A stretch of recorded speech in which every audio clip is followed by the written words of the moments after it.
मुअज्जज़ सामिने इकराम, आज के इस वीडियो में हम सब सुनेंगे अल्लाह जब किसी इंसान को अपने रहमो करम से किसी भी औरत के पेट में बच्चा देता है तो उस औरत के पेट में उस बच्चे का परवरिश अल्लाह तबारक ताला कैसे करता है।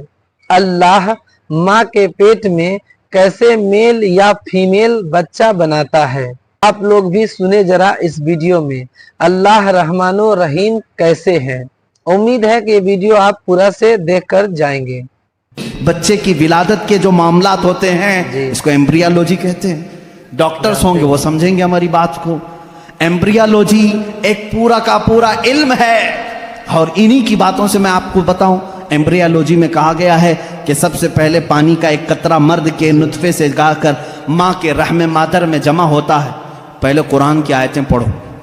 वलक़द ख़लक़नल इंसान मिन सुलालतिन मिन तीन थुम्मा जअलनन नुतफ़ता अलक़तन फ़ख़लक़नल अलक़त मुदग़तन फ़ख़लक़नल मुदग़त इज़ामन फ़कसौनल इज़ाम लहमा। अल्लाह ताला ने इस आयत को, इस तरह की आयत को 3 या 4 मरतबा इंसान की तख्लीक कैसे हुई। रब फरमाता है अल्लाह ताला ने नुतफ़े से तुम्हें पैदा किया, नुतफ़े से।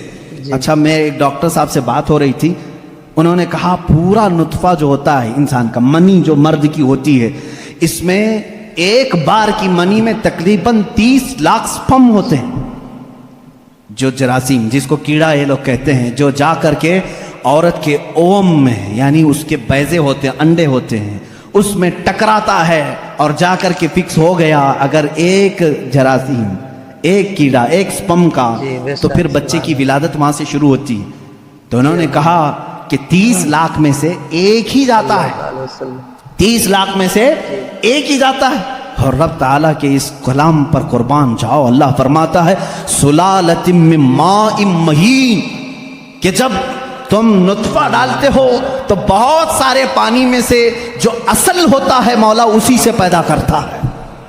सुलाला कहते हैं सबसे कीमती चीज, उसमें से जो असल है उसी से पैदा करता है। 30 लाख अगर स्पर्म में जरासीम आए हो, सिर्फ एक ही से पैदा किया जाता है। फिर उसके बाद अल्लाह ताला ने फरमाया हम उसके जरिए से अलका बनाते हैं। अलका क्या है, मुदगा क्या है? अलका बस्ता खून है। बस्ता खून मतलब खून जैसे होता है। मैंने एक डॉक्टर से पूछा इसमें ही इंटरनेट पर, तो उन्होंने एक तहकीक मुझे भेजी कि एम्ब्रियोलॉजी के शुरू के दिनों में यह होता है कि जैसे जोंक होती है ना, जोंक के कीड़ा है, चिपक जाए तो छोड़ता नहीं है। तो अलका कुरान में जिक्र है, मैं उस पर पढ़ रहा था। अलका जैसे च्युइंगम वाली चीज होती है, चिपकने वाली, अगर खून के चिपकने वाले हिस्सा कोई बन गया तो उसको अलका कहते हैं। और आज डॉक्टर्स कह रहे हैं नुतफे के बाद अगर सबसे पहले बच्चे में कुछ बनता है तो वो गम टाइप का एक खून बनता है, जिसको कुरान बता रहा है।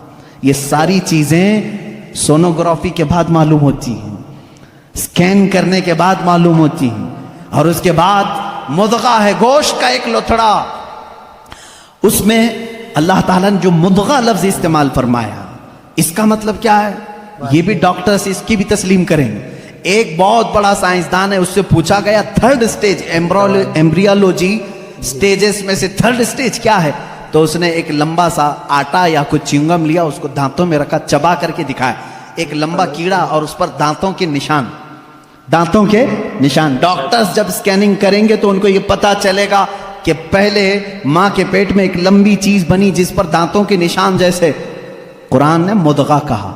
मुदगा क्या चीज है? जब अरबी में उसका तर्जुमा देखा गया तो ऐसी चीज जो लंबी हड्डी हो और उसमें जगह जगह से काटा गया हो, मुदगा उसको कहते हैं। और डॉक्टर्स कुल 100% इत्तेफाक करते हैं कि 3rd स्टेज में जब ये बच्चे की विलादत आती है तो उसकी सिर्फ रीढ़ की हड्डी बनी होती है जो पीठ पर है, जिसमें जगह जगह गांठ है। ऐसा लगता है जैसे किसी ने किसी चीज को चबाया। ये कुरान में एम्ब्रियोलॉजी का फलसफा मौजूद है। अगर ये स्टेजेस में बताऊं 9 महीने तक बोलना पड़ेगा ना, बच्चे की विलादत 9 महीने बाद होती है। एम्ब्रियोलॉजी के बहुत सारी चीजें हैं। और अल्लाह, मैं आपको ये बताऊं सबसे पहले चीज क्या बनती है इंसान की, ये भी तहकीकात साइंस कर चुका है। सबसे पहले बच्चे के नुतफे के बाद अलका, मुदगा, और उसके बाद उस पर चमड़ी आती है या जो भी 27 वीक्स अगर 24 वीक्स होते हैं अगर प्रेगनेंसी के, तो सबसे पहले वो जनीन में सुनने की चीज आती है। क्या? सुनने की चीज। उसके बाद उसके अंदर महसूस करने की, देखने वाली चीज आ जाती है 27 वीक्स के बाद। फिर उसके बाद उसकी हार्ट बीट भी शुरू होती है। अब कुरान की आयत पढ़ो, अल्लाह फरमाता है वजअल लकुमुस-समअ वल अबसार वल अफइदा कलीलन मा तशकुरून। हमने तुम्हारे माँ के पेट में सबसे पहले सुनने की ताकत दी, देखने की ताकत दी, फिर धड़कने वाला दिल अता की। अल्लाह अल्लाह, ये तरतीब कहाँ से आई? ये उस जमाने में कुरान नाजिल हुआ जहां कोई खुर्दबीन नहीं थी, कोई माइक्रोस्कोप नहीं था, कोई टेलीस्कोप नहीं था, कोई सोनोग्राफी नहीं थी, कोई स्कैनिंग सेंटर नहीं था। जब कुरान ये बता रहा है, वो लोग उस वक्त माओं के पेट में कैसे बात जान सकते थे? एक बहुत बड़ा साइंसदान है, उसके सामने एम्ब्रियोलॉजी के तज़किरे किए गए और कुरान की आयतें बताई गई, तो कहता है शायद मोहम्मद सल्लल्लाहु अलैहि वसल्लम के पास कोई ऐसी बड़ी मशीन थी जिसको वो देख करके सब बताएं। उनसे कहा गया मियाँ ये 1400 साल पहले की है, तो वो खुद हंसने लगा। हाँ, ये तो टेलीस्कोप, जो देखने वाली खुर्दबीन है, माइक्रोस्कोप, ये तो 16वीं सदी में ईजाद हुई है। और उस वक्त जब ईजाद हुई तो बड़ी बड़ी चीजें ही खाली देख सकती थी, छोटी चीजों को देखा भी नहीं जाता। फिर उसने उठ करके ये कहा, फिर तो या तो ऊपर वाली कोई ताकत उनके साथ होगी। ये बातें अगर वो उस जमाने में बताए हैं तो फिर कोई और ताकत होगी। ये कुरान के उलूम है मेरे अजीजों, पढ़ो इस कुरान को, क्या नहीं है इसके अंदर। अब मैं अगर एम्ब्रियोलॉजी हो गई बात, उसके अलावा और हाइड्रोलॉजी, जमीन के मामलात, पानी के तबखीर का सबसे पहला मादा कुरान ने बताया। ये वाटर साइकिल के जो थ्योरी है, सबसे पहले जानते हैं आपको किसने पेश की है? एक साइंसदान है जिसने ये बात पेश की, बर्नार्ड पेलेसी नाम का एक साइंसदान है। उसने ये थ्योरी पेश की कि समंदर का पानी गर्मी से सूखता है, आसमानों में जाता है। साइंस में हम भी स्कूल में पढ़े थे, धूप में पानी उड़ करके जाता है, फिर जमा होता है, फिर बारिश में आता है। यही है ना ये वाटर साइकिल का जो निज़ाम है, इवोपोरेशन इसको कहते हैं। ये सबसे पहले जो साइंसदान ने बर्नार्ड पेलेसी नाम का, उसने दिया, और वो भी 1580 में, 16वीं सदी में। अब आओ कुरान क्या कहता है? कुरान कहता है वस्समाइ ज़ातिर रज्अ वल अर्दि ज़ातिस सदअ, वो आसमान जो हर चीज को वापस फिर से खींच लेता है।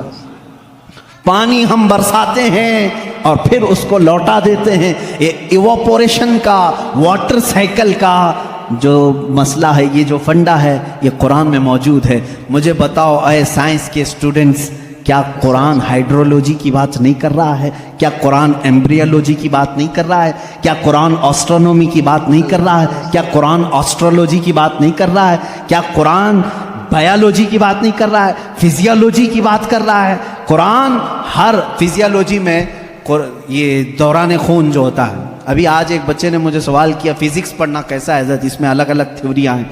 मैं उसके लिए भी बता दूं, फिजिक्स कुरान में मौजूद है। फिजिक्स का एक बहुत बड़ा फंडा ये है कि एटम ये तकसीम नहीं होता। पहले से लोगों का ख्याल था एक जर्रा होता है। 14 सदियों तक लोग ये मानते थे एक लास्ट कोई चीज होगी, उससे लास्ट तो कोई कुछ नहीं होगा ना। जैसे जर्रा, एक छोटा सा हल्का जर्रा, वो नहीं तकसीम होगा। फिजिक्स वालों ने ये साबित किया नहीं, जर्रा भी तकसीम होता है, एटम को भी तकसीम किया जा सकता है, डिवाइड हो सकता है। ये फिजिक्स का फंडा है, ये फिजिक्स की थ्योरी है। और कुरान कहता है ला यअज़ुबु अन्हु मिस्क़ालु ज़र्रतिन फ़िस समावाति वल अर्ज़ वला असग़र मिन ज़ालिका वला अकबर इल्ला फ़ी किताबिन मुबीन। अल्लाह फरमाता है जर्रे के बराबर भी कोई चीज़ अल्लाह ताला क़यामत के दिन छोड़ेगा नहीं। हाँ, जर्रे से छोटी भी हो, जर्रे से बड़ी भी हो। सबसे पहले अरब में कुरान ने ये कहा जर्रे से छोटा, एटम से भी छोटी चीज़ हो सकती है। और 14 सदियों के बाद फिजिक्स वाले कह रहे हैं कि एटम भी तकसीम हो सकता है। ये फिजिक्स है जो कुरान पाक में है। बहुत सारे उलूम है मेरे अजीजों।